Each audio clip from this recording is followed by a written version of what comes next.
बंगोपसागर भारतीय कोस्टगार्ड एवं नौसेनार बड़ रेस्क्यू ऑपरेशन अंडमान निकोबर द्वीपपुंज पोर्ट ब्लेयर निकटवर्ती समुद्र में बुड़ी जाइछि पानामा पताकाधारी पाणीजहाज एमवी ओसेन विनर निकोज क्रू सदस्यों को उद्धार करने जोरदार चली संधान एवं उद्धार कार्य।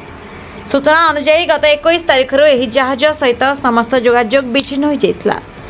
एमवी ओसेन विनर नामक यह जहाजटी पारादीप बंदरू बोथरा शिपिंग एजेंट माध्यम लुहापथर नहीं बाहरी पारादीप उपकूल प्राय 240 नाटिकाल माइल दूर अंडमान और निकोबर द्वीपपुंज निकटस्थ भारतीय जलसीमार जहाजटी दुर्घटनार शिकार होता प्रारंभिक तथ्य जमापड़ी। यह दुर्घटना संपर्क में जड़े वरिष्ठ आईपीएस अधिकारी देथिबा सूचना अनुसार जहाज मोट 24 जन को सदस्य थे से वर्तमान सुधा 2 जन को जीवंत उद्धार कर बाकी 22 जन को सदस्य एवं भी निखोज अच्छा।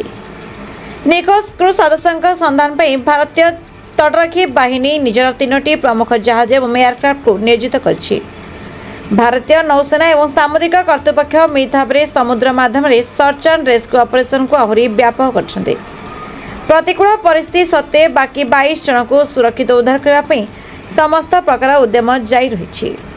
तटरक्षी बाहिनी यह ऑपरेशन उपरे समग्र देशर नजर रही। अपडेट पाई आम सह जोड़ी हुई रहंतु।